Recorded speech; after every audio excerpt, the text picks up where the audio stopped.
출애굽기 10장 21절에서 29절 말씀, 매일 성경은 161쪽에 있습니다.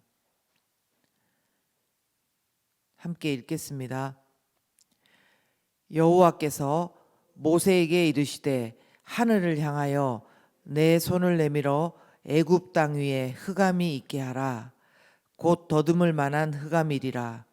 모세가 하늘을 향하여 손을 내밀매 캄캄한 흑암이 3일 동안 애굽 온 땅에 있어서 그 동안은 사람들이 서로 볼 수 없으며 자기 처소에서 일어나는 자가 없으되 온 이스라엘 자손들이 거주하는 곳에는 빛이 있었더라.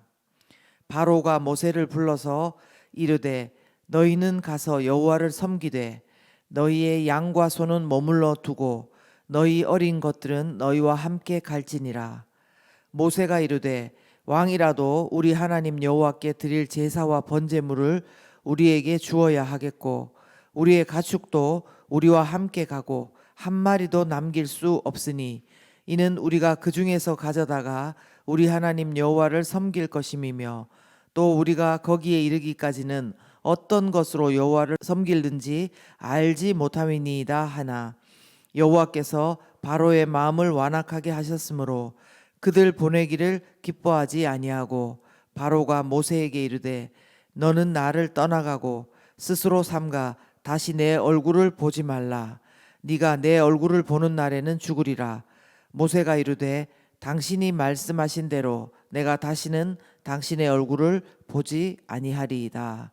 아멘. 네, 하인나 큐티 말씀을 나누겠습니다.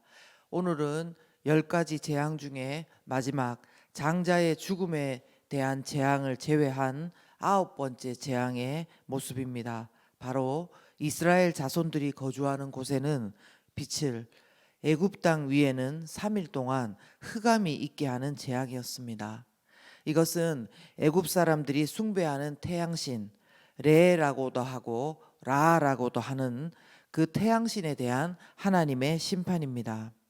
저는 오늘 말씀을 통해서 흑암에 거하는 자들과 빛에 거하는 자들의 모습을 묵상했습니다.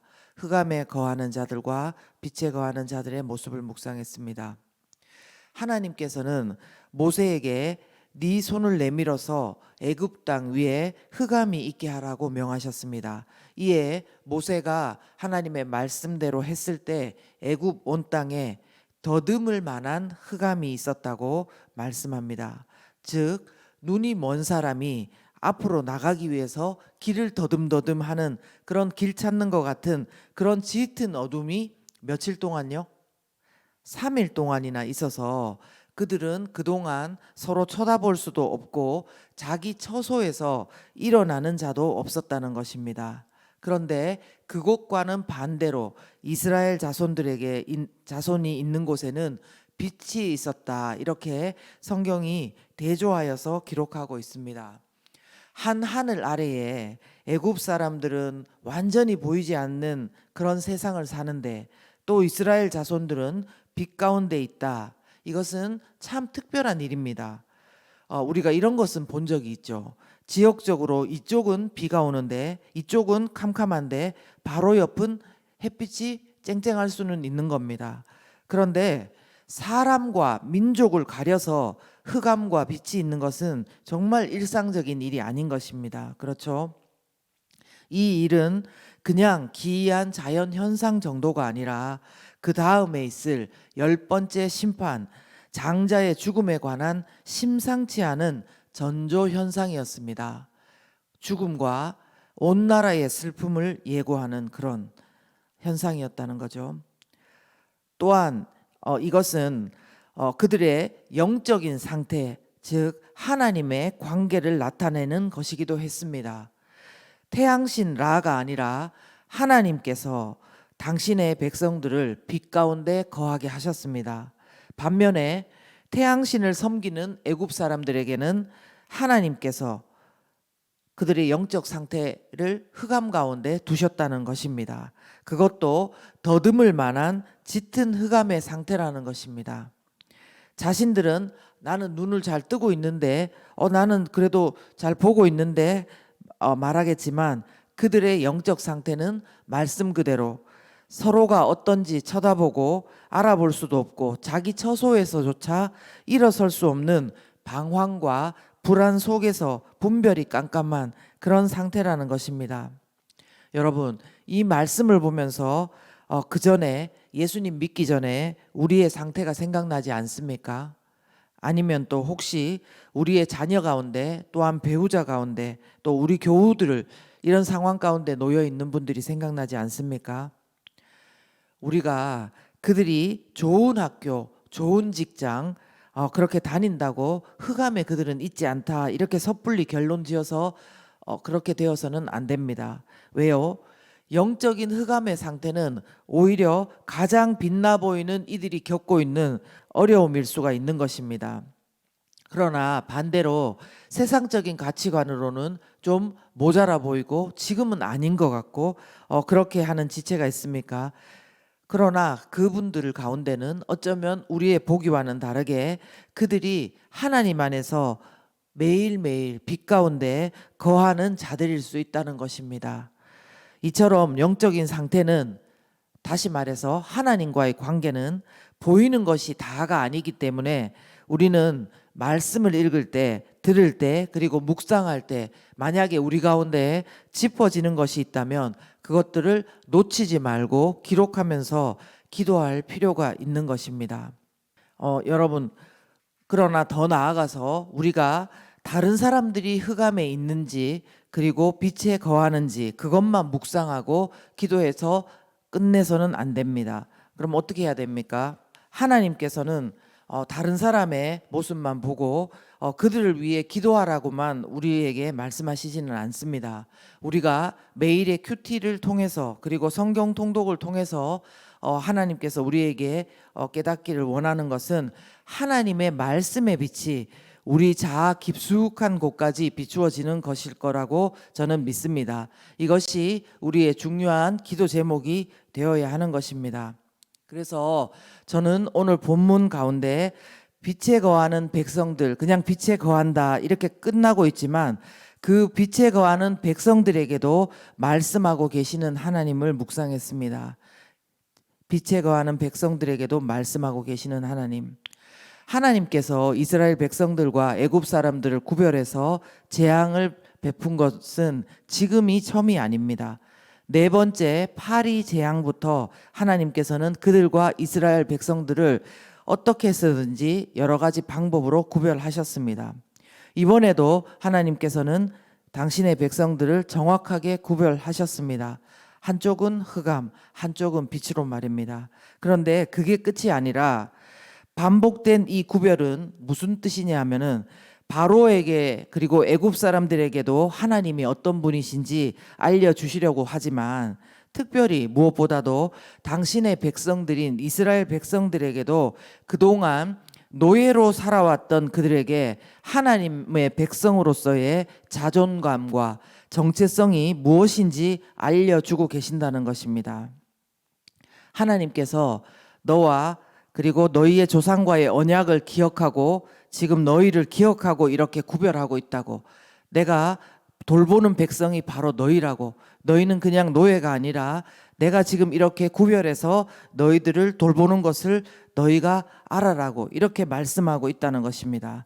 그러므로 빛에 거한다고 우리가 나는 너네와는 달라. 우리 하나님이 나는 다 지켜주셔.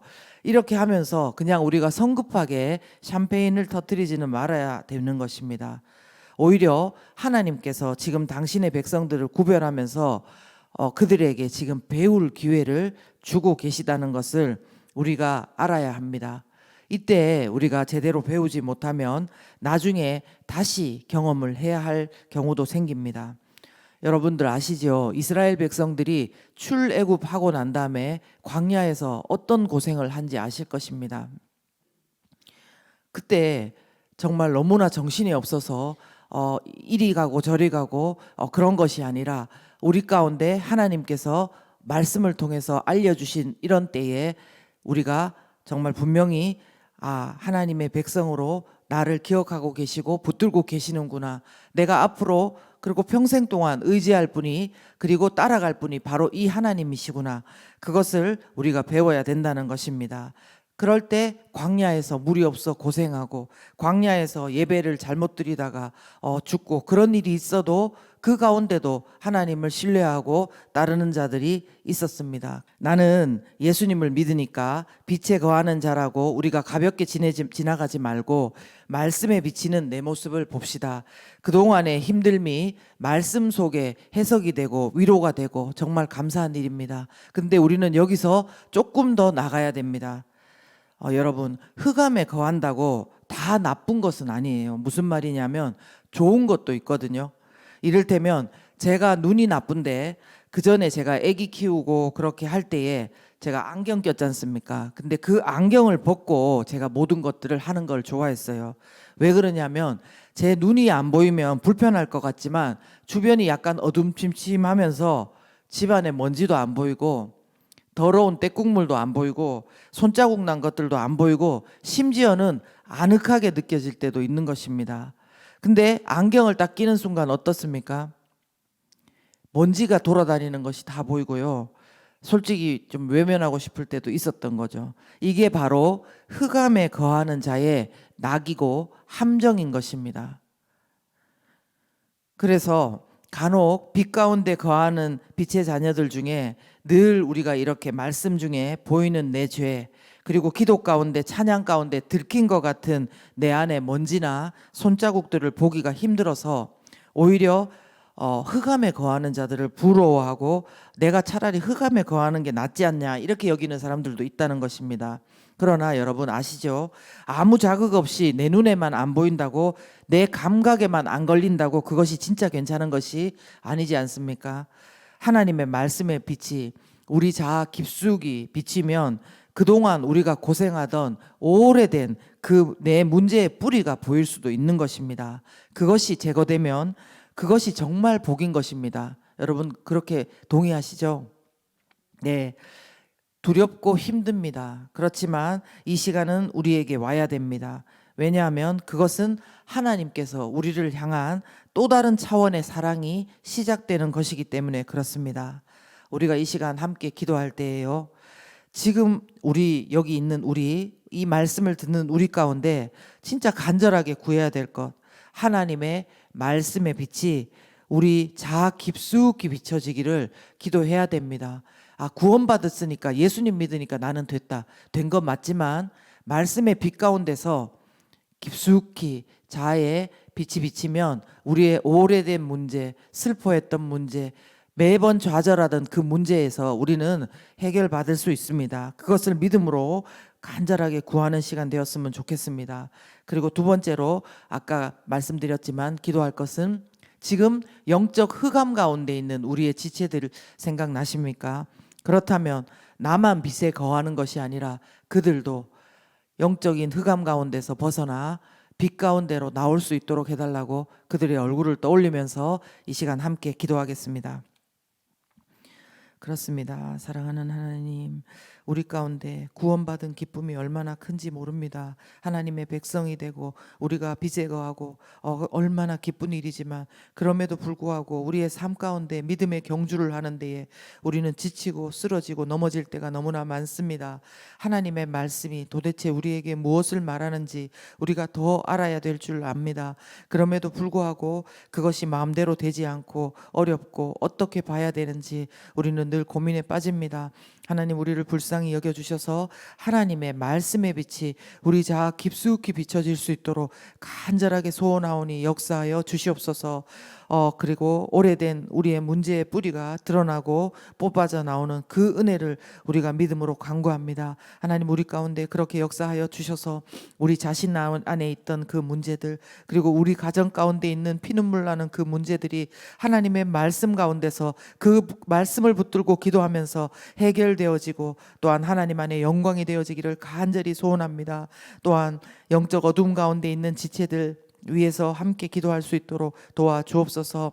전폭을 하는 사람들뿐만 아니라 또 다른 누군가가 아니라 우리 모두가 영적 어둠 가운데 있는 지체들을 긍휼하게 여기는, 안타깝게 여기는 그 마음을 잃지 않도록 도와주시옵소서. 흑암 가운데 있는 백성들을 보면서도 나는 빛에 거하니까 괜찮다고 하는 그런 정말 이기적인 마음이 아니라 정말 그들을 보면서 하나님의 마음을 가지고 그들을 보면서 눈물 흘리고 그들 가운데 다가갈 수 있는 저희 모두가 될 수 있도록 도와주시옵소서. 오늘도 말씀 가운데 충만하게 우리를 채워주시고 또한 우리 가운데 역사하시며 정말 흑암 가운데 있는 자들을 불쌍히 여기는 마음을 우리에게 주실 하나님을 찬양하며 모든 말씀 살아계신 예수 그리스도 이름으로 기도드립니다.